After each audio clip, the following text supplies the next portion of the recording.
Roots के numbers को multiply करने में बच्चों को बहुत परेशानी आती है। इस वीडियो के अंदर हम सीखेंगे कि रूट के नंबर्स की आपस में मल्टीप्लाई कैसे की जाती है। अगर आपको रूट के दो नंबर दे रखे हैं तो उनको कैसे आपस में मल्टीप्लाई करके सॉल्व करना है।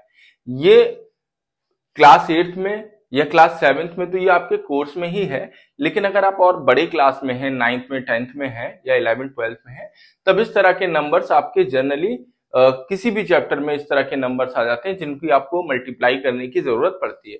तो आज बिल्कुल बेसिक से इन क्वेश्चंस को सीखते हैं कि कैसे इन नंबर्स को आपस में मल्टीप्लाई करके इनको सॉल्व किया जा सकता है। स्टार्ट करते हैं। इसके लिए मैंने किया क्या है कि 5 एग्जांपल्स ले लिए जिनको वन बाय वन हम सॉल्व करेंगे, और अगर आप इन सारे एग्जाम्पल्स को बहुत ही ध्यान से देखते हैं तो फिर इस तरह के हर क्वेश्चन को आप बहुत ही आसानी से सॉल्व कर पाएंगे, चाहे कोई भी रूट का आपको क्वेश्चन दे रखा हो। लेकिन बस आपको इसके लिए करना क्या है कि इस वीडियो को बिल्कुल लास्ट तक और बहुत ध्यान से देखना है हर क्वेश्चन को। स्टार्ट करते हैं हम फर्स्ट क्वेश्चन से।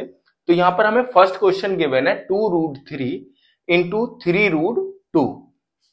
फर्स्ट क्वेश्चन नोट कर लेते हैं। हमें गिवन है 2√3 इंटू 3√5।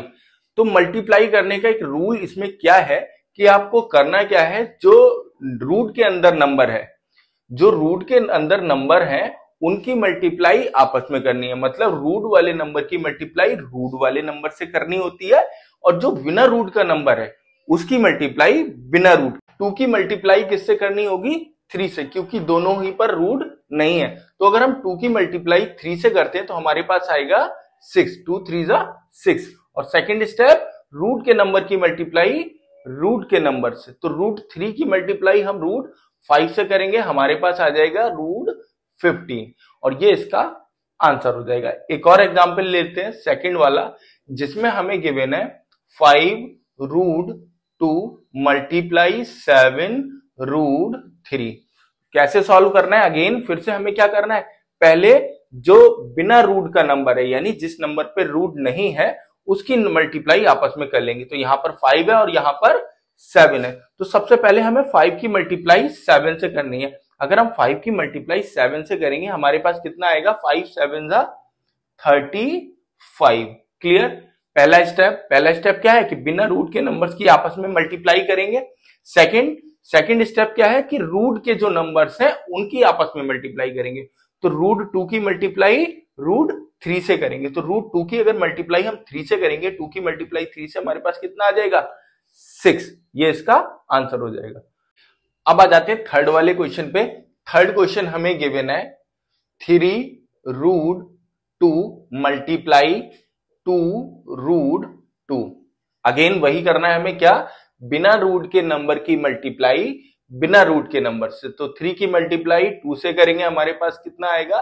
3 2 6 आ जाएगा। उसके बाद रूट के नंबर की मल्टीप्लाई रूट के नंबर से। तो अगर √2 की √2 से मल्टीप्लाई, क्या होता है कि अगर आप दो सेम रूट के नंबर्स की आपस में मल्टीप्लाई करते हैं तो रूट हट जाता है, या इसको ऐसे कह सकते हैं कि आप √2 की मल्टीप्लाई अगर √2 से करोगे तो आपके पास आएगा √4, और जिसको सॉल्व करने पर कितना आता है? 2 आता है।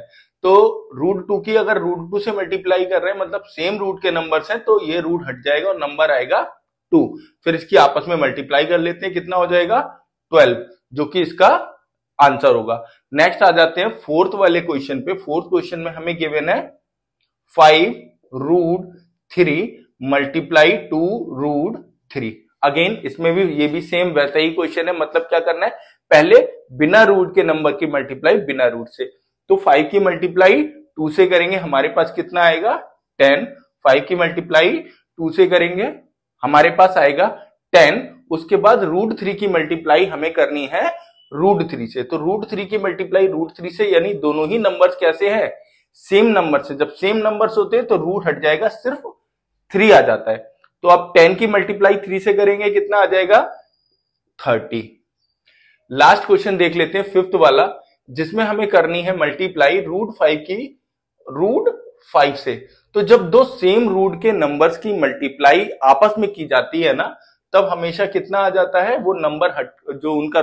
तो इस चीज का बस हमें ध्यान रखना है कि जब दो सेम रूट के नंबर्स की मल्टीप्लाई आपस में करेंगे तो रूट हट जाएगा और नंबर आ जाता है वही। तो √5 की √5 से करेंगे 5 आएगा। ऐसे ही अगर √3 की √3 से करते तब 3 आता, और √2 की √2 से करेंगे तब 2 आएगा।